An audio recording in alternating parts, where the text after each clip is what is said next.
నమస్తే సార్, మీ పేరండి? కొండారెడ్డి. ఉన్నారెడ్డి గారు ఏం చేస్తుంటారు? బిజినెస్. ఆంధ్రప్రదేశ్ బడ్జెట్ అనేది ప్రవేశపెట్టడం జరిగింది యనమల రామకృష్ణ గారు. ఈ బడ్జెట్ మీద మీ అభిప్రాయం ఏంటి సార్? ఏ బడ్జెట్ వాళ్ళేదో ఎలక్షన్స్ వస్తున్నాయిగా, అందువల్ల అన్ని పథకాలు ప్రవేశపెడుతున్నారు. అంతకుముందు ఈ 4.5 సంవత్సరాలు ఏం చేయలేదు. ఇప్పుడు ఎలక్షన్స్ వస్తున్నాయి కాబట్టి అన్నీ వాళ్ళు ప్రకటించేసి ఈ అబద్ధ హామీలు ప్రకటిస్తున్నారు. అంటే ప్రత్యేకించి ఈ బడ్జెట్లో చూసుకుంటే రైతాంగానికి, అదేవిధంగా డోక్రా రుణమాఫీలకి, ఇంకో రకంగా సంక్షేమ పథకాలకి ఎక్కువ డబ్బు వెచ్చించినట్లుగా కనిపిస్తూ వస్తుంది. దాని గురించి ఏమంటారు? అదే రైతుల ఓట్ల కోసం ఇప్పుడు రైతులకైతే ఏం చేయలేదు. కేసీఆర్ గారు రైతులు బాగా చేశారు కాబట్టి రైతులు అక్కడ అందరూ ఏకపక్షం కేసీఆర్ గారిని గెలిపించారు. ఇక్కడ రైతులకి వాళ్ళు ఏం చేయలేదు కాబట్టి ఇప్పుడు ఏదో డ్వాక్రా వాళ్ళకి ఏదో అబద్ధ హామీలు చెప్తున్నారు. ఏదో ఫోన్లు ఇస్తాము, ఏదో 10,000 ఇస్తామని ఎలక్షన్లు అప్పుడే గుర్తొచ్చినాయి. అంతకుముందు ఏం అవ్వలేదు కదా. అంటే ఇప్పటి వరకు అది ఏం జరగలేదంటారా? అంటే ఇప్పుడు ఎలక్షన్స్ వచ్చేసరికి దాన్ని బాగా ఎక్కువ చేశారు. ఇంతకుముందు చాలా తక్కువ జరిగేది. ఇప్పుడు కొంచెం ఓట్ల కోసం దాని గురించి ప్రత్యేకంగా ఎక్కువగా చేస్తున్నారు. అసలు మొత్తం మీద చూసుకుంటే ఈ బడ్జెట్ మీద మీరు ఎంతవరకు సంతృప్తిగా ఉన్నారు? ఇది ఓన్లీ ఎలక్షన్ బడ్జెట్ అంతే. దీని మీద సంతృప్తి ఏం లేదు. చూసుకుంటే నిన్న జగన్మోహన్ రెడ్డి గారు ఢిల్లీ వెళ్ళి, అంటే ఇక్కడ ఎవరైతే ఓట్లు కోల్పోయారో వారి గురించి ఢిల్లీలో ఈసీకి, ఎలక్షన్ కమిషన్కి కంప్లైంట్ చేయడానికి వెళ్ళారు కదా, దాని మీద మీ అభిప్రాయం ఏంటి సార్? అది కరెక్ట్. అన్ని ఈ మధ్య ఓట్లన్నీ చేర్చేసి ఈ వైసీపీ సానుభూతి ఓట్ల పనులు తీసేయడం ఇలాంటివన్నీ జరుగుతున్నాయి. దాని గురించి జగన్ గారు కలవటం మంచిదే. దాని మీద తక్షణం చర్య తీసుకుంటా ఉంటున్నారుగా, చూడాలి మరి. అంటే నిన్న వైసీపీ అధినేత జగన్మోహన్ రెడ్డి గారు చేసిన ఈ వ్యాఖ్యలు ఏవైతే ఉన్నాయో, అంటే ఈ ఓట్లు తొలగించి ఎవరైతే చేస్తున్నారో ఇక్కడ డీసీపీ వీళ్ళందరూ ఒకే, అంటే ముఖ్యమంత్రి ఎవరైతే ఉన్నారో వారి సామాజిక వర్గానికి సంబంధించిన వారికి పదోన్నతులు ఇస్తున్నారు, అందువల్ల అవినీతి అనేది ఎక్కువగా జరుగుతుందని చెప్పి జగన్మోహన్ రెడ్డి గారు చెప్తూ వస్తున్నారు. దాని గురించి ఏమంటారు? అది వాస్తవేనండి. ఎక్కువ వాళ్ళ కమ్యూనిటీ వాళ్ళని పెద్ద పెద్ద ఉద్యోగాల్లో ప్రమోట్ చేయటం అది ఇంతకుముందు లేదు చంద్రబాబు గారికి, ఇప్పుడు చాలా ఎక్కువైపోయింది. బాబు గారు నమస్తే అండి, మీ పేరండి? నా పేరు లక్ష్మీనారాయణ అండి. లక్ష్మీనారాయణ గారు ఏం చేస్తుంటారు? ఏం చేయను సార్, ప్రస్తుతం ఖాళీ 75 వయసు, ఇంకేం చేయను.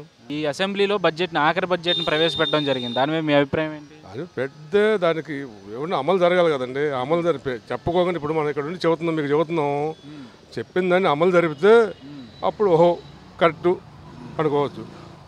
వాళ్ళ ఓట్ల కోసం, వాళ్ళ పార్టీ నిలబెట్టడం కోసం 100 రకాల వాగ్దానాలు చేస్తున్నారు, లేనిపోయిన ప్రచారాలు చేస్తున్నారు. బడ్జెట్లు కింద పెట్టేసి, బడ్జెట్ పెట్టేది ఎవరిది? మన డబ్బులే కదా. ఇప్పుడు మీదైనా మాదైనా ఒకటే కదా. వాళ్ళు రేపు ఇంటి పన్ను అని, నీళ్ళ పన్ను అని, కరెంటు బిల్లు అని ఎవరు కట్టాలి? వాళ్ళు కూర్చున్నాడు, పెంచేస్తున్నాడు. తన జేబులో సొమ్ము ₹1 తీసి ఇవ్వమండి, ఎవరైనా ఏ నాయకుడైనా ఇవ్వట్లేదు. సేపు బడ్జెట్ పెట్టేసి మా పార్టీ నిలబడాలి, మాకు ఇవ్వాలి, అది ఇది అని చెప్పుకుంటున్నారు. ఈ చూసేవాళ్ళు ఏంటి, అవి ఆటోలకి అది ట్యాక్సీ తీశాడు, టాటలు తీశాడు, ఇవన్నీ ఎన్నాళ్ళు తెస్తాడు? ఇప్పుడు ఎలక్షన్ కూడా తీశాడు, ఎప్పుడు కంటిన్యూ తీస్తాడో తీయడు, రేపు ఇంకో పార్టీ వస్తాడు పెడతాడు. అందువల్ల ఇదంతా ఏంటంటే వాళ్ళ ఎలక్షన్ల కోసం, వాళ్ళ ఓట్ల కోసం, వాళ్ళ పదవుల కోసం అండి, ఎవరికి ఏం లేదు. అంటే ముఖ్యంగా చూసుకుంటే ఈ బడ్జెట్లో సంక్షేమ పథకాలకి ఎక్కువ పెద్దపీట వేసినట్టుగా కనిపిస్తుంది. అంటే కరెక్ట్ మాటలేగా, జరగాలి కదా. నేను చెప్పేది వేసాడు, వాస్తవం మీరు చెప్పింది జరగాలి, అమలు జరగాలి కదా. అమలు జరిగినప్పుడు ఇప్పుడు నేను ఇక్కడ ఏదో జరిగింది, నాకు గడ్డి తీసి నువ్వు హాస్పిటల్ పడితే నువ్వు మంచివాడు అంటావు, అయ్యో చూస్తా మనకెందుకు లేకపోతుంటే. అలాగే వాళ్ళ యొక్క ఓట్ల కోసం, వాళ్ళ యొక్క పార్టీ కోసం, వాళ్ళ తాలూకోళ్ళు అది ఇప్పుడు అక్కడ పార్టీ వాళ్ళు 2 పార్టీలు కొట్టుకుంటున్నారు. వీళ్ళు అధికార పార్టీలు పోలీసులు వాళ్ళు జోలిపోవట్లేదు, వీళ్ళని తరి కొడుతున్నారు. అది బడ్జెట్ గురించి మీరు ఏం చెప్తారు? అంటే మీరు సంతృప్తికరంగా ఉన్నారు ఈ బడ్జెట్? సంతృప్తిగానే ఉన్నారు. ఉంది కానీ గ్యారంటీగా అమలు జరుగుతుందని లేదండి. దానివల్ల మనం చేసినందువల్ల వాళ్ళు చేసి మంచి పనులు చేస్తే మంచిదే. బడ్జెట్ గురించి చేసేది అక్కడ వచ్చేదేమో ₹1000 వస్తే ₹100 ఖర్చు పెడుతుంది, ₹90 పక్కదారి మళ్ళీ వస్తుంది. బడ్జెట్ అంటే బడ్జెట్ పెట్టేస్తున్నారు.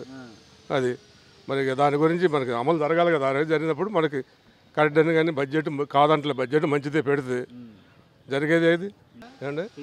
పింఛన్ లేదండి. ఏమంటే నువ్వు ఏ పార్టీకి వేస్తావు ఓటు? పార్టీల పరంగా ఇస్తున్నారంట. 75 వయసు, కార్డు లేదు, ఆధార్ కార్డు మాత్రం తెచ్చుకున్నాం. పందార్ కార్డు లేదు ఇంతమటికి, పింఛన్కి లేదు, పెట్టినా రావట్లేదు. వదిలేసాం. అదేమంటే అధికార పార్టీ వాళ్ళు తొక్కేస్తున్నారు. బాబు గారు నమస్తే అండి, మీ పేరండి? నా పేరు బాలబొమ్మ రంగారావు అండి. రంగారావు గారు ఏం చేస్తుంటారు? నేను మామూలు ఒడ్రం పని చేస్తాను, సాయంకాలం పొద్దున్న స్కూల్ బస్ తోలుతానండి.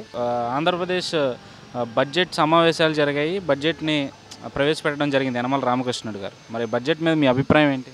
బడ్జెట్ పెట్టడమే కాకుండా అసలు ఈ నెలంతా కూడా వాస్తవంగా డైలీ చూస్తున్నాం. ఇది వరకు లేనటువంటి ఎక్కువగా ఇప్పుడు కొత్తగా ప్రకటన చేయటం వల్ల ఏంటంటే తెలుగుదేశం రికార్డుగా వస్తుంది అనేది అనుకోవటం అందరూ. చూసే వాతావరణం కూడా అదే. కేంద్రం కోసం కూడా చెప్తున్నాడు. కేంద్రంలో చంద్రబాబు తిరగటం వెళ్ళటం, అక్కడ ఏంటంటే ఎట్టి పరిస్థితుల్లో బీజేపీ ఓడిపోద్ది అనేది అనుకోవటం జరుగుతుంది. ఇప్పుడు ఈ బడ్జెట్ ప్రవేశపెట్టిన తర్వాత ఎక్కువగా ఏంటంటే రైతులకు 10,000 అనేది, డ్వాక్రా వాళ్ళకి ఈ 10,000 రూపాయలు ఇవ్వటం, చెక్కులు ఒకేసారి కూడా ఇచ్చేయడం చాలా ఆనందంగా పడుతున్నారు. కొంతమంది అక్కడక్కడ ఏంటంటే ఇవన్నీ సొంత సొమ్ములా లేదా ఆ సొమ్ములా ఏదైనా ఇచ్చేవాడు కావాలి కదా అనేటువంటిది కొంత ఇది. తర్వాత ఈ పెన్షన్లు కూడా 3,000 రూపాయలు ఇవ్వటం అనేది ఏంటంటే అది జనవరితో కలిపి ఇవ్వటం వల్ల చాలామంది చాలా సంతోషపడుతున్నారు. పాలాభిషేకాలు రకరకాలు చేయటం. అయితే ఇదివరకు జగను ఈ పాదయాత్ర చేస్తున్న సందర్భంలో మాకు చూపెట్టి మనం చూస్తున్నటువంటి అనేక చోట్ల అంటే జగను వెళ్తున్నాడు, కానీ ఎక్కడా కూడా ఒక పైసా తీసి ఎవరికో వాదార్పేత్ర చేస్తున్నాడు, కానీ ఒక పైసా ఇచ్చినటువంటి దాతలు ఎక్కడా కనబడతారు. వైజాగ్లో ఇంత జరిగినా కూడా ఎక్కడా 10 పైసలు కూడా ఇవ్వలేదు. ఎవరికి కూడా 5,000 10,000 ఇప్పుడు పార్టీకి అన్నాక ఎవరో వాళ్ళు ఇస్తూ ఉంటారు. వైనిదా సొంత నిధి అది వేరే విషయం.